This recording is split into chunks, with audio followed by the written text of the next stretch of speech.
in this chapter, we're going to be talking about descriptive statistics, and this is chapter 2 in your textbook. And a lot of this is going to be review of things that you learned in Quan 2010, and we're also going to review some things in Excel, and so some of you might already be really comfortable with some of the things that we'll do from other classes, but I think it's good to review. So what we're going to do is look at topics that maybe you've already seen before, but from the viewpoint of data analysis, and practice some more things in Excel. So section 2.1 is kind of an overview of using data and definitions and goals for what we're going to do. So as always, be sure to read this section on your own, like all the sections, but take the time to read this in the book. Section 2.2 is about types of data. And so I want us to just review some of these different types of data, just so that we're all on the same page about what we're talking about. So the first thing is population versus sample data. We have to be clear when we're talking about a whole population or just a sample. So often, especially in classes like Quan 2010, you want to learn how to use a sample to try to say something about the whole population. So for example, maybe I want to understand how all students at UCCS feel about something.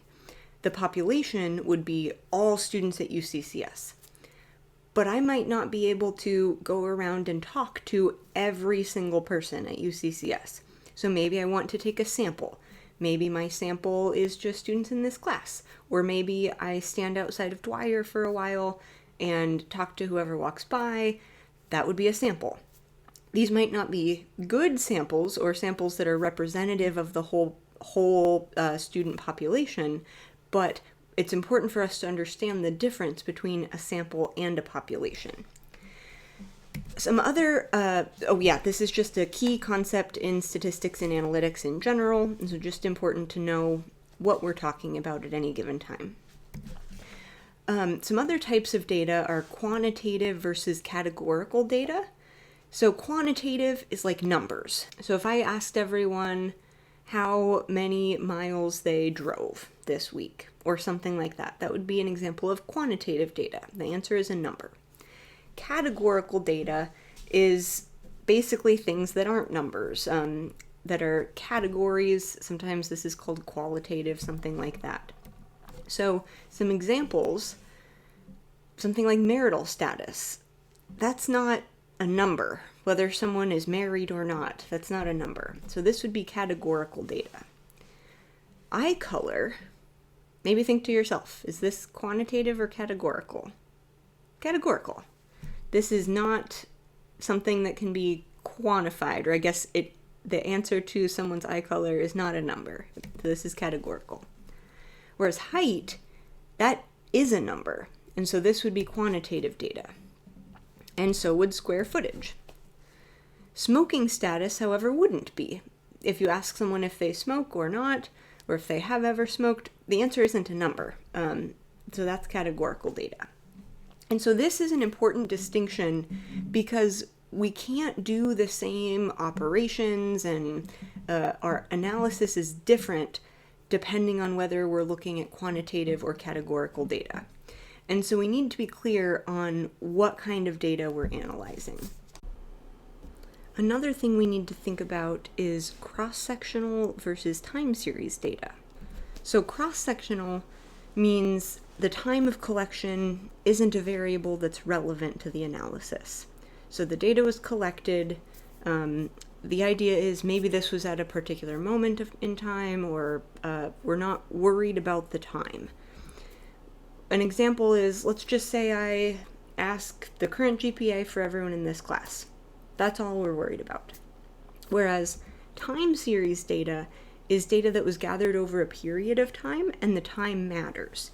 Either the length of time matters, or we're kind of looking at what happens over time.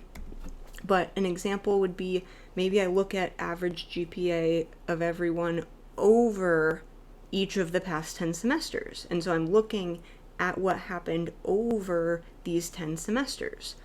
And maybe looked at the average class GPA each of those 10 semesters. And so I have this data where what semester I'm looking at matters and the time is relevant to the conversation.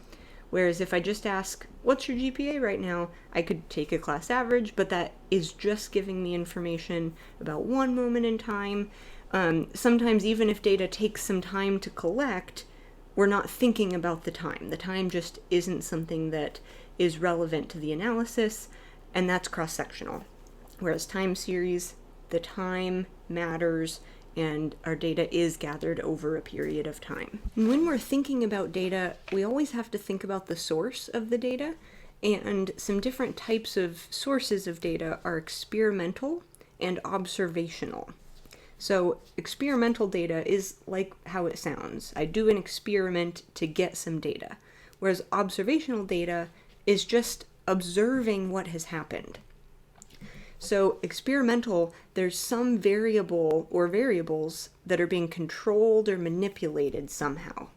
So an example is, let's say we're looking at online learning, and maybe we provide some students with fast internet and others with slow internet.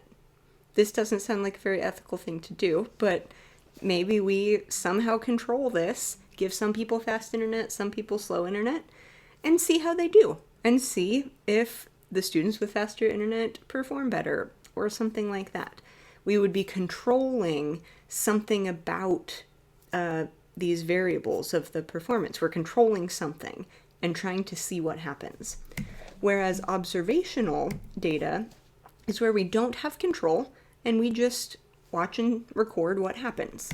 So if we're thinking about online learning, maybe we just record what type of internet and the speed of everyone's internet and see how they do. We're not controlling anything about the situation, we're just observing what is happening.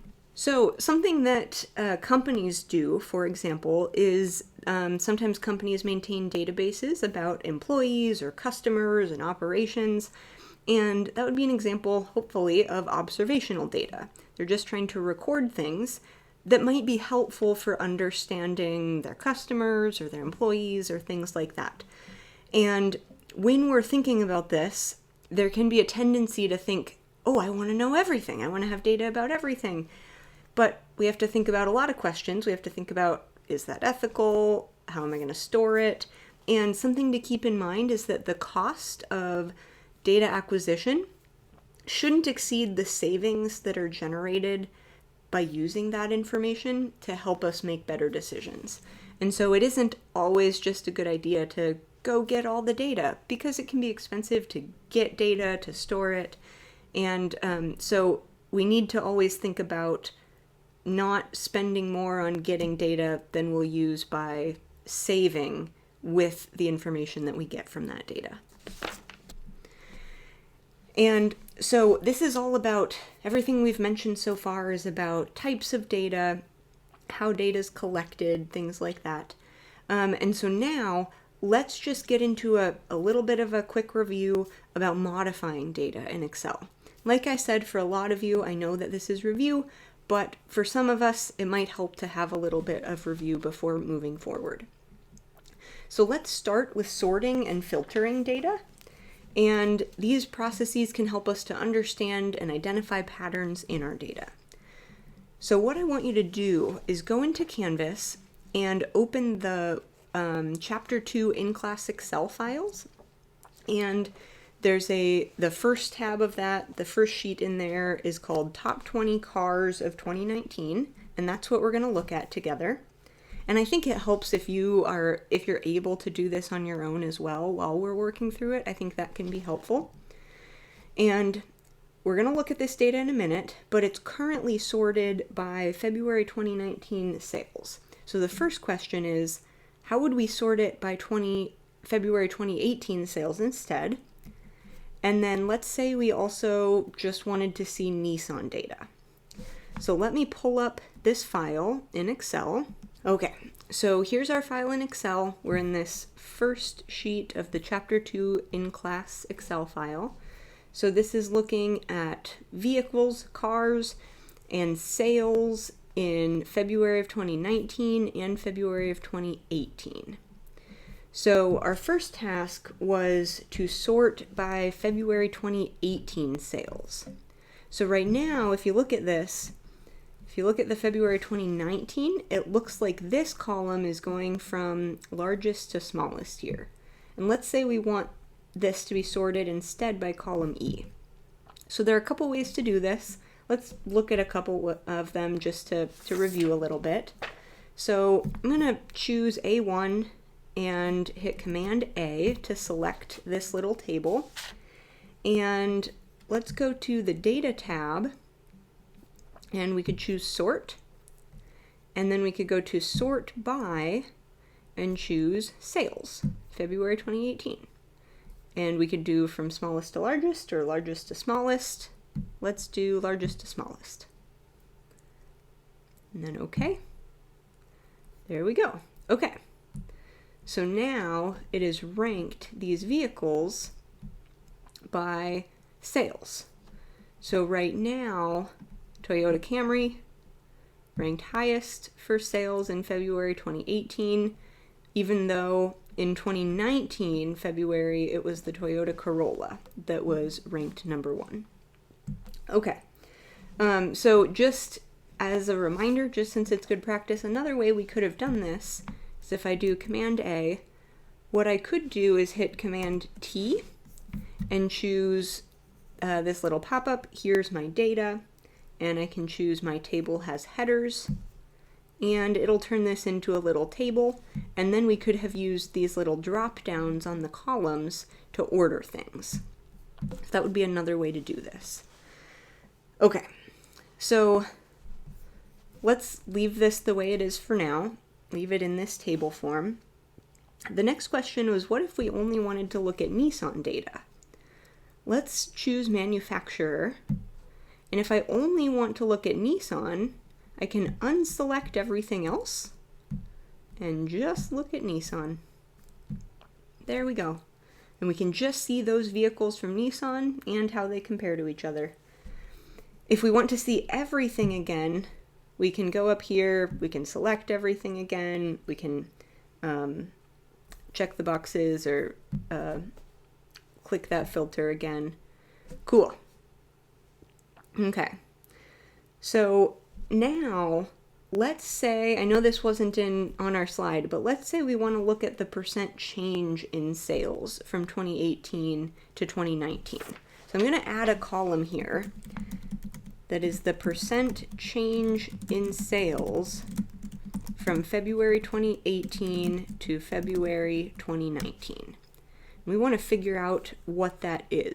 Okay, so what we want to do is look at what it was in 2019 minus what it was in 2018 divided by what it was in 2018. So we want to compare 2018 to 2019. And we're looking at a percent, and so my inclination here is to multiply by 100. But before we hit enter, let's think about what we expect this to be. So, and in 2018 it was about 30,000-ish, and 2019 was about 24,000-ish. And so it looks like it went down by about 6,000, and 6,000 compared to what it was in 2018 was about 30,000. And just if I'm thinking roughly, 6,000 divided by 80,000, that's about 20%. And so I would expect this to be somewhere around negative 20%. So let's hit enter. Ooh, that's not about 20%. So if I look up here at the top, it says Excel knows that this column is percentages. Oh, well, if it's set to be percentages, then I don't need to multiply by 100, because having that there, Excel is doing it times by 100, and then doing that again because it knows it's a percentage. So let's get rid of that. There we go. This looks a little bit better. This looks more believable, that's for sure. So now we have the percent change from February 2018 to February 2019. Okay, so that's great. Let's maybe highlight the ones that were negative. Might be something we'd want to do. So something we could do is go up to conditional formatting. This isn't the only way to do it, but we could go over into highlight cells rules and choose to highlight ones that are less than 0. And sure, it makes sense to make them red if they're negative. We want to call that out. And so let's highlight those ones that are red. Great. So this lets us quickly look and see which of these vehicles had a negative % change in sales from one year to the next. Something that I just want to mention is in this example and a lot of other examples, our book shows a lot of the steps really clearly. Sometimes it might be slightly differently than how I've done things in videos, but it's a good resource, especially if you're not super comfortable in Excel. I recommend looking at the book and working through these examples, following those steps in the book. It's a good resource as we're reviewing some of these things.